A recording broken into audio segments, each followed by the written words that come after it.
Muito boa tarde, senhoras e senhores. É com imensa satisfação que o Instituto dos Advogados de São Paulo realiza essa reunião almoço com o professor Dalmo de Abreu Dallari. O professor Dalmo nasceu na inspiradora cidade de Serra Negra e foi professor da Faculdade de Direito do Largo de São Francisco, professor emérito daquela faculdade, e inspirou não só alunos, mas é verdadeiramente um jurista, na acepção da palavra correta, que tem sido muito vilipendiada nos dias de hoje. O professor Dalmo tem uma carreira não só acadêmica brilhante, mas especialmente em relação à questão dos direitos humanos, o que o tornou, em 1996, professor da cátedra da Unesco. E o tema de hoje é um tema que tem sensibilizado a todos nós. E o professor Dalmo, com a sua lucidez, nos trará certamente hoje palavras de profunda reflexão para os momentos que nós vivemos. A escolha do professor Dalmo, evidentemente, está plenamente justificada pelo seu currículo, mas tem um fator muito especial.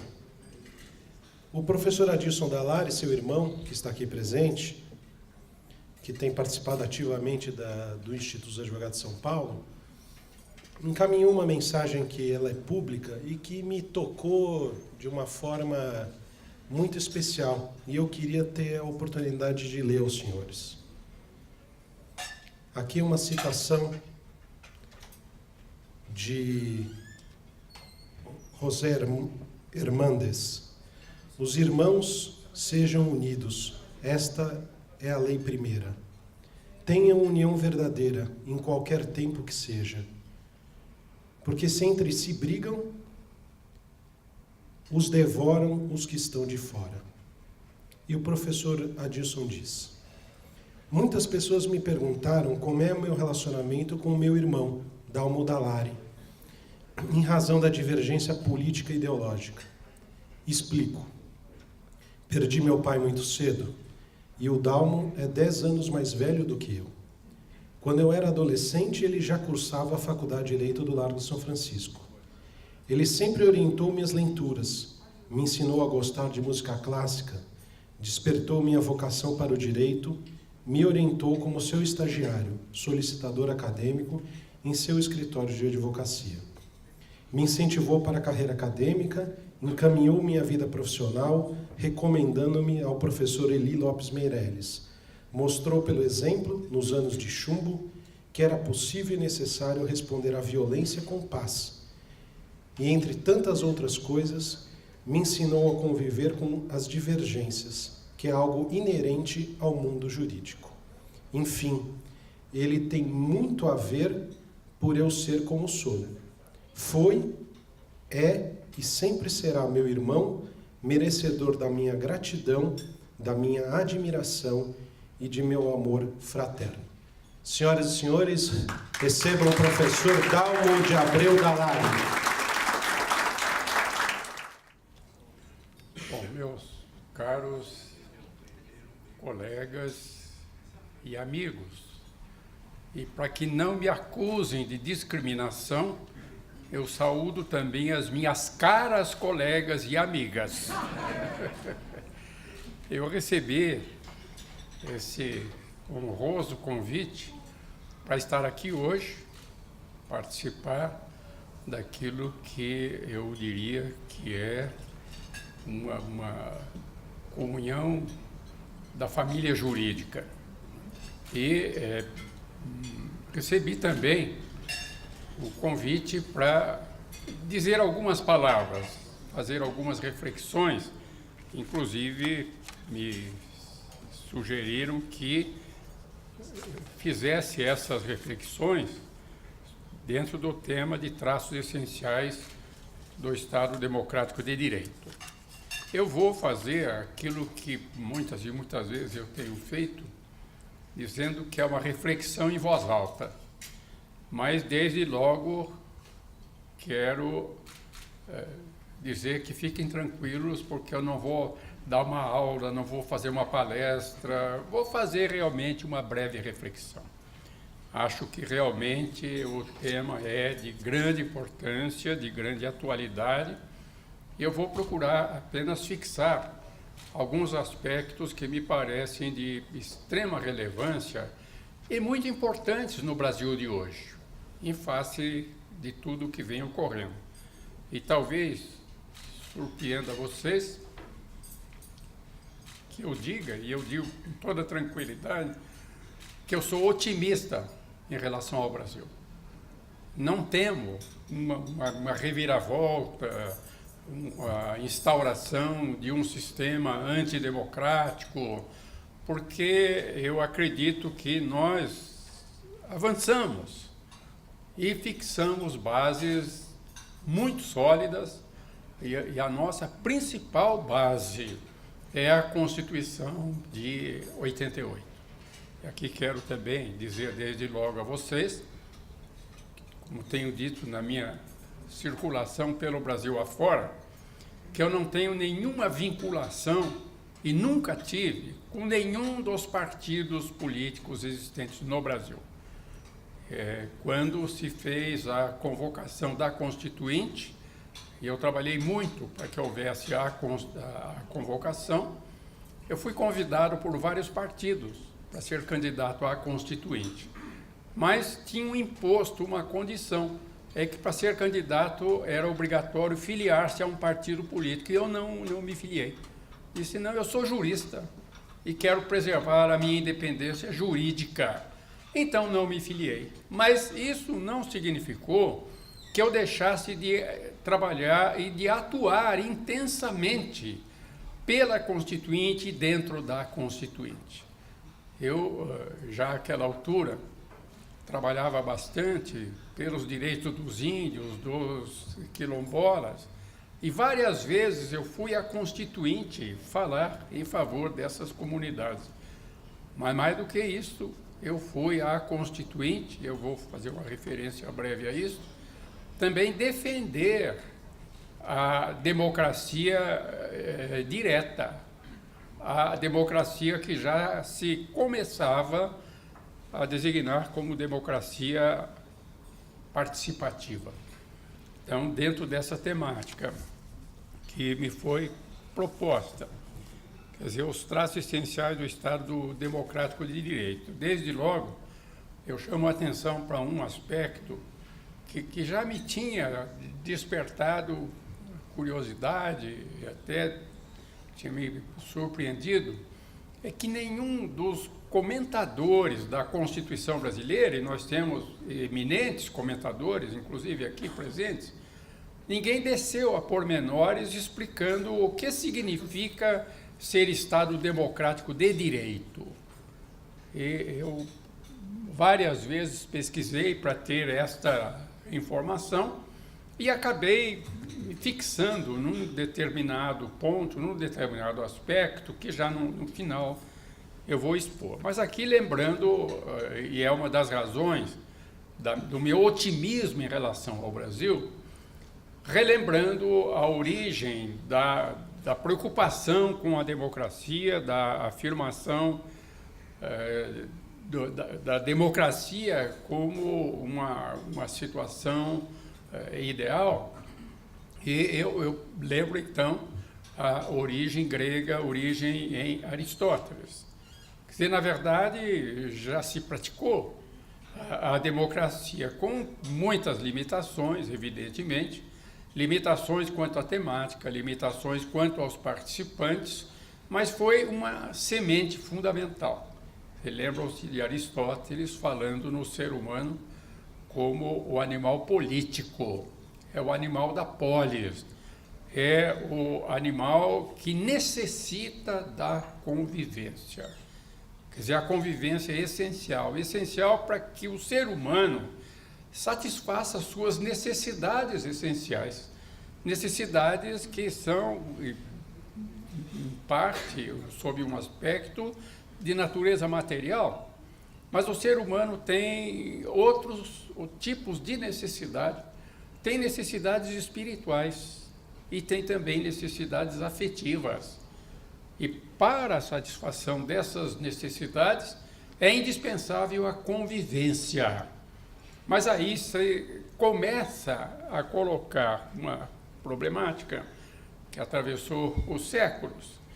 Quer dizer, é preciso que se crie um tipo de convivência em que todos os seres humanos possam satisfazer suas necessidades essenciais.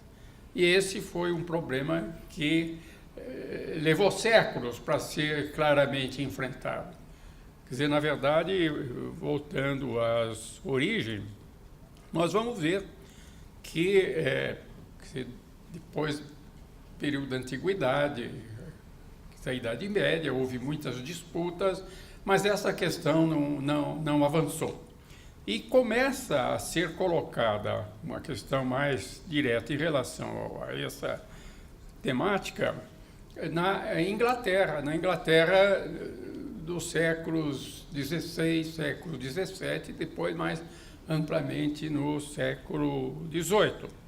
E aí o que aparece lá, e para muitos isso será surpreendente, já é uma referência à Constituição. Eu até registrei aqui uma pequena passagem que, exatamente por considerar de extrema importância, eu transcrevi no meu último livro, que se chama Constituição na Vida dos Povos, em que eu fiz exatamente esse estudo.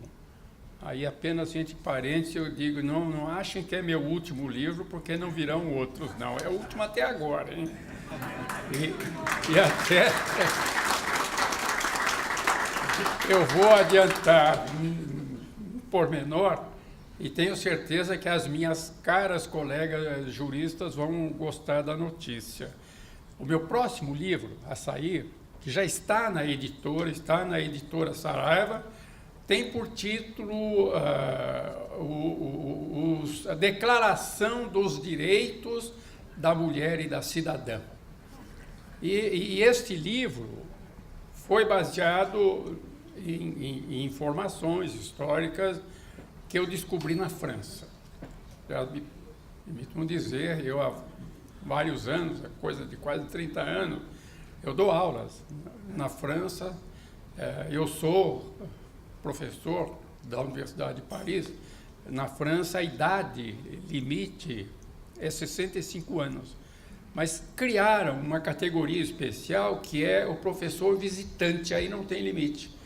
Então, eu fui primeiro professor e depois eu virei professor visitante. Então, continuo todos os anos, 3 meses do ano, eu vivo em Paris. E lá eu descobri uma informação extremamente interessante, importante, a respeito de uma personagem, uma jovem, que tinha nascido no sul da França, era filha natural de um nobre, e ela era muito inteligente, mas teve uma boa preparação, porque este nobre a colocou num bom colégio religioso.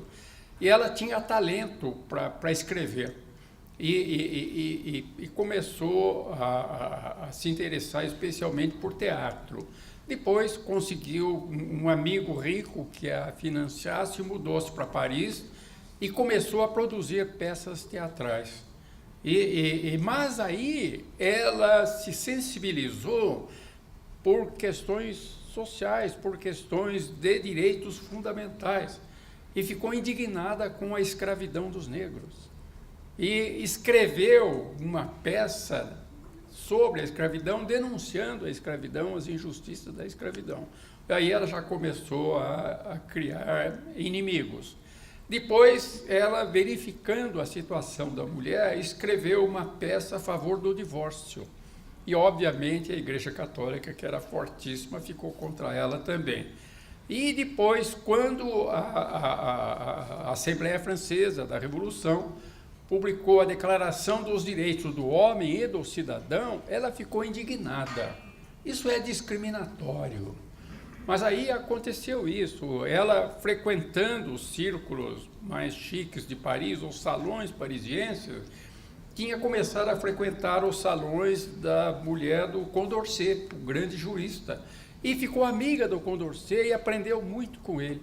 E então ela escreveu, indignada com a Declaração dos Direitos do Homem e do Cidadão, escreveu a Declaração dos Direitos da Mulher e da Cidadã. E, obviamente, especialmente os dominadores da época, a elite dominante, que era essencialmente ou exclusivamente masculina, ficou indignada. E ela foi acusada de ser inimiga do povo, porque o povo tinha aprovado a Declaração dos Direitos do Homem e do Cidadão. E, com base nessa acusação, ela começou a ser processada, mas ainda se acrescenta um dado a mais, parte da ingenuidade dela. Ela escreveu essa declaração e, esperando que fosse receber grande apoio, dedicou essa declaração a Maria Antonieta, que era austríaca, e no momento em que a França estava em guerra com a Áustria. Então, somado tudo isso, ela foi condenada à morte e foi guilhotinada. E aí o que aconteceu é que os historiadores franceses esconderam, ao pé da letra, esconderam a personagem e a declaração durante 200 anos. E só bem recentemente foi redescoberta.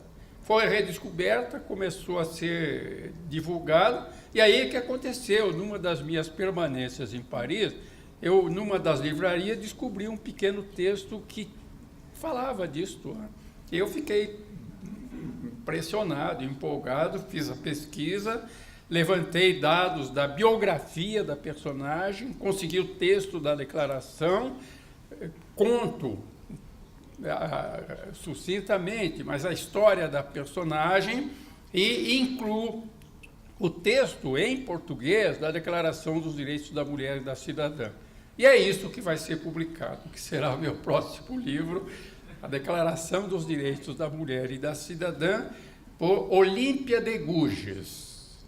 Ela, em francês, é Olympe, mas assim como nós não falamos Marie Antoinette e Jeanne d'Arc, eu fiz o aportuguesamento do Olympe para Olímpia, eu mantendo o sobrenome Olympia de Gouges. Desculpe essa volta, é só para explicar por que o meu livro sobre a Constituição na vida dos povos não é meu último livro.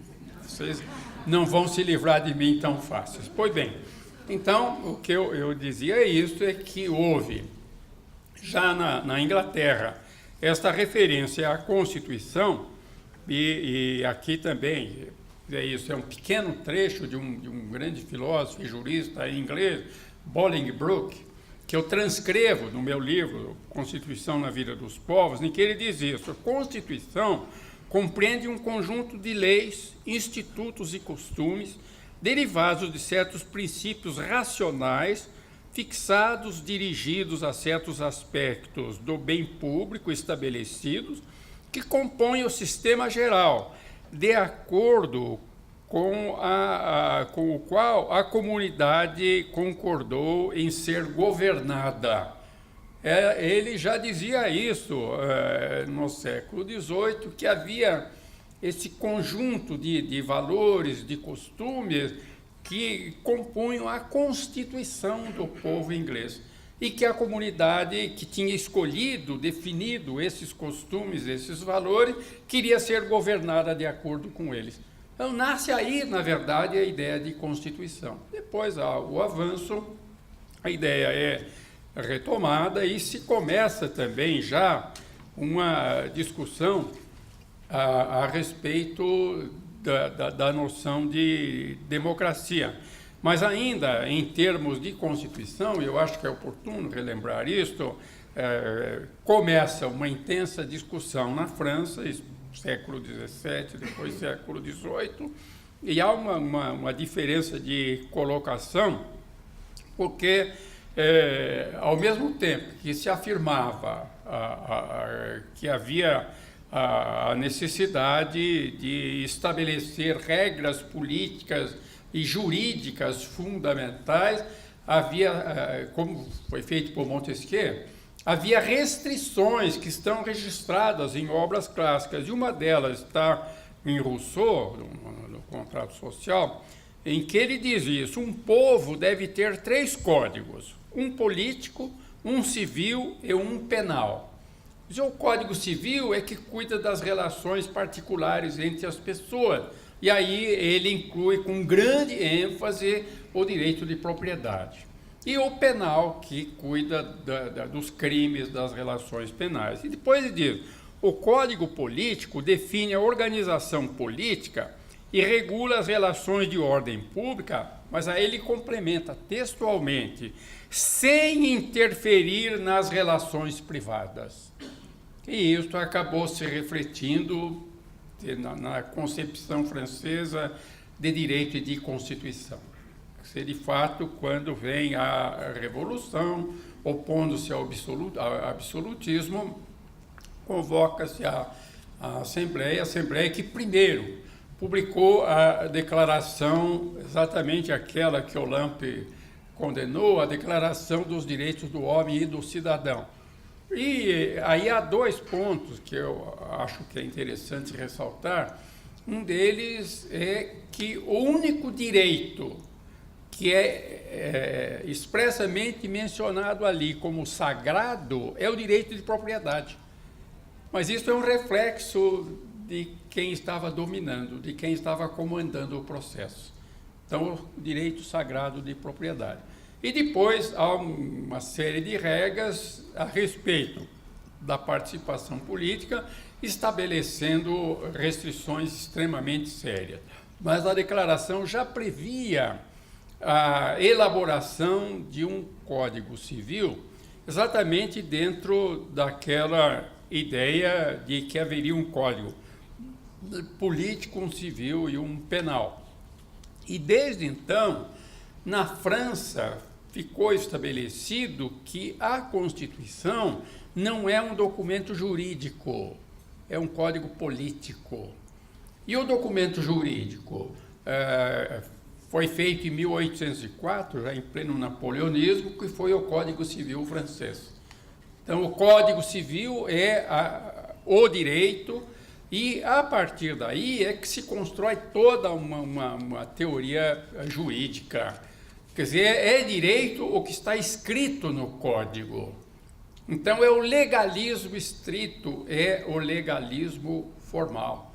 E a Constituição foi posta completamente à margem porque era apenas um documento político. E aqui também vou relatar a vocês um fato que aconteceu há 2 anos. Eu estava em Paris quando vi notícia de que seria feito um seminário, haveria uma reunião de juristas a respeito de questões essenciais de direito. E o nome dado a esta reunião, no próprio convite aparecia isto,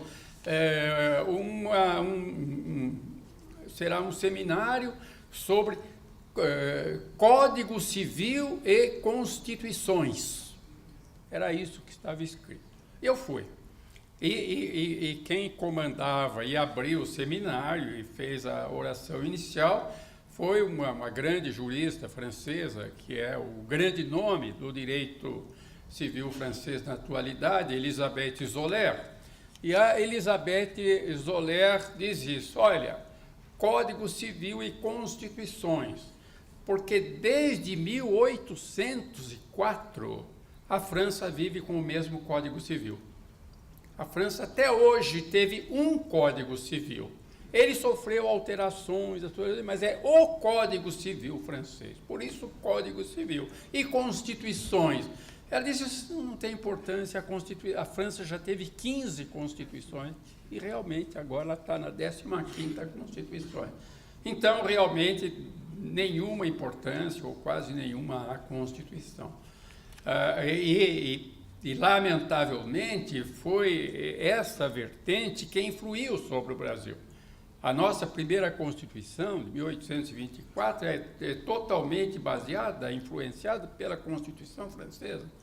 E nós levamos muito tempo para começar a superar isso. Na verdade, começamos a superar no final do século XIX, na proclamação da República, e aí sofrendo a influência do constitucionalismo dos Estados Unidos. E realmente, quando as antigas colônias inglesas, e algumas até nem eram, tinha colônia holandesa também, mas as colônias da América do Norte proclamaram a independência, transformaram-se em estados soberanos, portanto, e daí a pouco resolveram se reunir compondo um único estado, na famosa Convenção de Filadélfia. Na verdade, não havia essa ideia surgiu já em Filadélfia. Então, resolveram criar um único estado, numa nova forma de aliança, que foi a forma federativa, e criaram, então, os Estados Unidos da América. Mas, exatamente, porque havia muitas diferenças de tradições, diferenças de costumes, e hoje isso está muito presente nos Estados Unidos, antigas colônias e novos estados que eram influenciadas pela Inglaterra, que os colonos vinham da Inglaterra, mas havia também de influência francesa e havia também de influência espanhola. Até hoje está muito presente, e há inclusive, agora que eles estão em campanha eleitoral, o jornal tem dado notícia disso, há muitas diferenças de concepção e diferença de direitos entre um estado e outro, até de direitos fundamentais. Mas, de qualquer maneira, resolveram, por causa dessas profundas divergências e para manter a unidade, criar uma Constituição escrita. E aí nasceu a Constituição escrita dos Estados Unidos da América, que passou também a exercer grande influência, e no caso brasileiro, nós que atravessamos todo o século XIX sob influência francesa, começamos a sofrer uma forte influência americana. E foi aí que se mudou a organização brasileira, inclusive com um pormenor, sobre o qual eu escrevi há poucos dias um artigo, e é uma proposta que eu estou apresentando, e naturalmente há divergências, e o que eu assinalei foi isso, que o Brasil tinha províncias. Essas províncias foram estabelecidas já no começo da monarquia, atravessaram todo o século XIX, e o decreto número 1 do governo provisório da República, 1889, diz isso: as províncias passam a denominar-se estados. Então, quer dizer, essas províncias brasileiras nunca foram e não são estados. Eles receberam o nome de estados. Para ser estado tinha que ter soberania, elas nunca tiveram. Então nunca foram estados. E lá está escrito, com todas as províncias passam a denominar-se estado. Mas aí, dando sequência a um modelo criado na monarquia, quando a monarquia, com base na Constituição Francesa, instalou o legislativo, criou 2 casas legislativas. E aqui também há um dado muito curioso, é que a França criou 2 casas legislativas e nessas mudanças de Constituição, as casas às vezes mudaram de nome. E a certa altura, por volta de 1840, havia a Assembleia dos Deputados e a Câmara de Anciãos.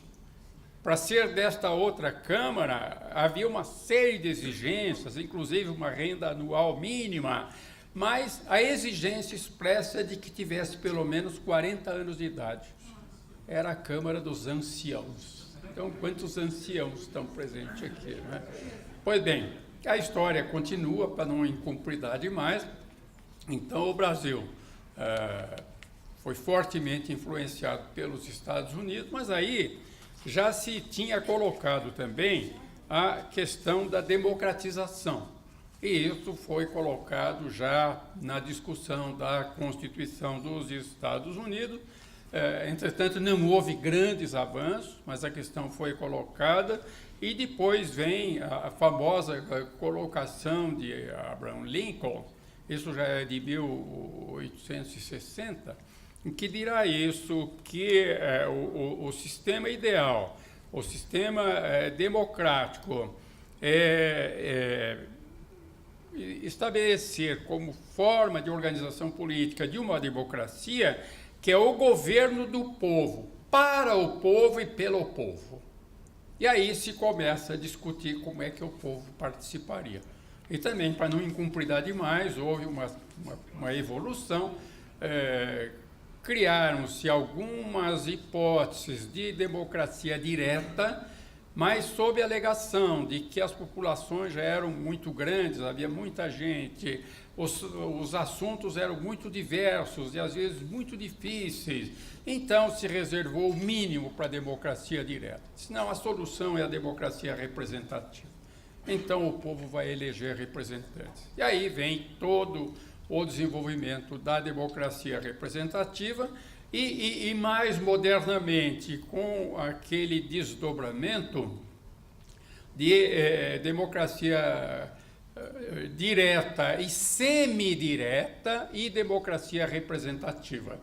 Essencialmente, ela é representativa. A maioria das decisões é tomada pelos representantes. Mas, em alguns casos, o povo deverá ser ouvido diretamente. E aí, então, é que se criaram alguns instrumentos de democracia direta para pronunciamento direto do povo e a democracia semidireta. E aí aparece o plebiscito, aparece o referendo. E isso tudo avançou, e para não incumpridar demais, já chegando ao meu final, eu quero chegar à noção básica de Constituição e de democracia dos tempos contemporâneos. Na verdade, houve uma grande evolução, avançou-se muito no sentido da exigência de uma efetiva participação do povo. O povo governando. O povo é que governa para o povo, mas o governo pelo povo. E também a necessidade de fixação de regras, regras que abrangessem os temas fundamentais de interesse geral, mas aqui superando aquela diferenciação de código político, código civil, código penal, colocando na própria Constituição os direitos fundamentais e as formas básicas de participação. E, por último, vem a grande influência exercida pela Declaração Universal dos Direitos Humanos. Aliás, é um particular, me permitam também, sobre o qual eu sou professor visitante na França, eu convivo com colegas lá, e várias vezes, talvez até se dissesse atrevidamente, eu corrigi colegas franceses, professores franceses. Por quê? Porque eles se referem à Declaração da ONU como a Declaração dos Direitos do Homem. Eu disse, de jeito algum, vocês estão vivendo no século XVIII. A declaração da ONU tem até uma pequena história interessante, porque se pensou na absoluta necessidade de uma declaração dos direitos fundamentais da pessoa humana, e a delegação francesa, que estava presente na ONU, disse, em homenagem à França, que publicou a primeira declaração, a da ONU deve chamar-se Declaração dos Direitos do Homem e do Cidadão. E houve uma reação muito forte de uma mulher notável, uma figura extraordinária, que fazia membro da delegação dos Estados Unidos, que era a viúva do presidente Franklin Roosevelt, Eleanor Roosevelt. E Eleanor Roosevelt, quando disseram, não, a gente chama do homem, mas é de todos, ela disse, não, vocês nos enganaram uma vez, mas não vou enganar duas, não. Ela tem que se chamar Declaração Universal dos Direitos da Pessoa Humana, e daí gerou-se a expressão direitos humanos. Nasceu neste momento. E a partir daí a declaração começa a exercer uma influência enorme. Exercer influência enorme no reconhecimento, na afirmação, na proteção dos direitos da pessoa humana e também na concepção de Constituição e daquilo que a Constituição deve conter.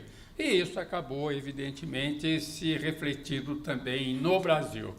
E quando nós tivemos a possibilidade de fazer uma nova Constituição, superando a ditadura, aí me permitam dizer, eu não fui constituinte porque me recusei a me filiar a um partido político, mas eu circulava pelo Brasil explicando o que era a Constituição, o que era a Constituinte. Eu costumo dizer, eu fui uma espécie de caixeiro viajante da Constituinte. Mas o que é essencial, não é? Eu fui um dos que trabalharam, muitos trabalharam também, é que houve uma intensa participação do povo na convocação da Constituinte e na realização da Constituinte. Aqui me permitam também um pormenor de natureza pessoal. Aqui em São Paulo foi criado o movimento pela participação popular na Constituinte. O idealizador disso, curiosamente, não é um jurista, é um engenheiro, Francisco Whittaker, o Chico Whittaker. Mas a sede, a base, foi a Faculdade de Direito, do Largo de São Francisco. E, coincidentemente, eu era, então, diretor da faculdade. Então, eu criei na faculdade a Sala da Constituinte. E nós tínhamos reuniões diárias, as pessoas compareciam e apresentavam propostas. E, com base nisso, e graças a esta união e a esse esforço, e também ao fato de que na Constituinte havia juristas notáveis, verdadeiros humanistas, como Afonso Arinos de Melo Franco. E então se criou na Constituinte uma comissão especial para receber emendas populares ao projeto de Constituição. É importante que saibam isso, sim, foi criada esta possibilidade. Já apareceu um projeto básico, e então os membros da Constituinte poderiam apresentar propostas e conseguimos esta possibilidade de apresentação de propostas populares. Naturalmente, querendo dificultar isso, exigiram um número muito grande de assinaturas para o recebimento de uma proposta, mas nós conseguimos. E então, uma das propostas foi exatamente para dar ao povo o direito de propor projetos de lei, a iniciativa popular. E aí me permitam rememorar o Afonso Arinos, que era o grande jurista e presidente da Comissão de Emendas Populares, pediu ao Grupo de São Paulo que mandasse um representante para defender a proposta, e eu fui designado pelos colegas. Então, mais uma vez, eu discursei na Constituinte, defendendo essa proposta, que acabou sendo aprovada, está na Constituição. Então, é um dos elementos democratizantes da Constituição. Então, nós temos a Constituição dentro desta concepção mais moderna, e aqui eu quero ressaltar um aspecto que é fundamental, é que nesta evolução das concepções jurídicas, da extensão dos direitos, da garantia dos direitos, também houve uma evolução extremamente importante no constitucionalismo. E aí é que eu quero lembrar uma colocação do notável constitucionalista português, Canutilho, José Joaquim Canutilho, disse isso fundamental, sim, que haja a intensa participação do povo, mas é fundamental também que se reconheça a Constituição como norma jurídica superior e vinculante. Essa dupla caracterização, qualificação está expressa em Canutilho. Tem que ser norma jurídica, antes de mais nada é norma jurídica, superando a restrição francesa, que dizia que a Constituição é política. Não é norma jurídica, mas é norma jurídica superior a todas as outras, e é vinculante, é obrigatória para todos, governantes e governados. Então, vejam que isso dá uma força extraordinária à Constituição. Ela é norma jurídica superior e vinculante. Mas, a par disso, também é um trabalho da Constituinte, a ONU tinha aprovado a Declaração Universal dos Direitos Humanos, mas daí a pouco começaram a surgir resistências e estados que não queriam aplicar e que diziam isso, mas é só uma declaração, não é um tratado, então não é obrigatório. E por isso a ONU começou a produzir um documento com a natureza de tratado, que de início se chamou Pacto Universal de Direitos Humanos, pacto no sentido de um acordo multilateral. Mas aí houve uma divisão. Isso é consequência da Segunda Guerra Mundial, da grande divisão que houve. De um lado, o mundo capitalista chefiado pelos Estados Unidos e de outro, o mundo socialista chefiado pela União Soviética. E a grande divisão que aconteceu é que, em relação à União Soviética, uma série de restrições ao que eles chamavam de excesso de proteção do direito de propriedade. Mas do lado dos Estados Unidos, uma vedação absoluta aos direitos sociais. E então a ONU fez um desdobramento, criou 2 pactos de direitos humanos. O Pacto de Direitos Civis e Políticos e o Pacto dos Direitos Econômicos, Sociais e Culturais. Os 2 foram aprovados, ficaram abertos à aprovação do Estado que quisesse aprovar, ou um, ou outro, ou os 2. E um dado que é escondido, posso dizer, é que até hoje os Estados Unidos não aderiram ao Pacto dos Direitos Econômicos, Sociais e Culturais. Até hoje. E os pactos entraram em vigor em 1971. E no caso do Brasil? O Brasil assinou os pactos, mas não tinha homologado, havia muita resistência. E aí aconteceu uma coisa extremamente curiosa. Nós colocamos os direitos dentro da Constituição, antes da aprovação dos pactos. Então, a Constituição já contém os direitos civis e políticos e os direitos econômicos, sociais e culturais. Exatamente aqueles do pacto estão dentro da nossa Constituição, que, como sabem, é de 88. E o Brasil aderiu aos pactos em 91, quando os direitos já estavam dentro da Constituição. Então, realmente, é um avanço extraordinário. Então, para não incumpridar demais, já chegando ao encerramento, eu vou proceder aqui. Eu anotei que achei que é muito oportuno, muito preciso, muito interessante, as observações de um dos grandes juristas constitucionalistas brasileiros, José Afonso da Silva, que faz um breve comentário ao artigo 1º da Constituição de 88. Lembram-se? O artigo 1º diz: a República Federativa do Brasil, formada pela união indissolúvel de Estados, municípios e Distrito Federal, constitui-se em Estado democrático de direito.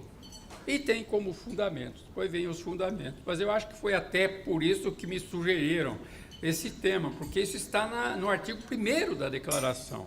Mas depois diz o parágrafo único: todo o poder emana do povo, que o exerce por meio de representantes eleitos ou diretamente nos termos desta Constituição.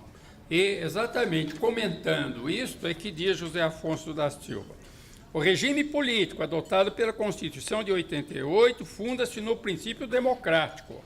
O preâmbulo e o artigo 1º o enunciam de maneira insofismável. Só por aí se vê que a Constituição institui um Estado democrático de direito, destinado a assegurar o exercício dos direitos sociais e individuais, a liberdade, a segurança, o bem-estar, o desenvolvimento, a igualdade e a justiça, como valores supremos de uma sociedade fraterna, livre, justa e solidária, sem preconceitos, com fundamento na soberania, na cidadania, na dignidade da pessoa humana, nos valores sociais do trabalho e da livre iniciativa e no pluralismo político. E aí ele conclui: trata-se assim de um regime democrático fundado no princípio da soberania popular, segundo o qual todo o poder emana do povo, que o exerce por meio de representantes ou diretamente. E aí depois ele conclui: essa cláusula exprime a disciplina constitucional do poder popular. Significa, em primeiro lugar, que o poder aí previsto se exerce segundo o regime jurídico estabelecido na Constituição, mas ainda explicita que o poder do povo também se submete à Constituição. Esse é um dado também extremamente importante nos dias que correm, naquilo que vem ocorrendo no Brasil, nas praças públicas. Nós não somos contra o exercício do poder popular, as concentrações, as reivindicações, mas que tudo ocorra nos termos da Constituição. Pois, se é certo que o poder reside no povo, também é certo que se o poder constituinte originário traduziu suas opções em normas de uma Constituição rígida, fica ele, o povo, sujeito a essa normatividade.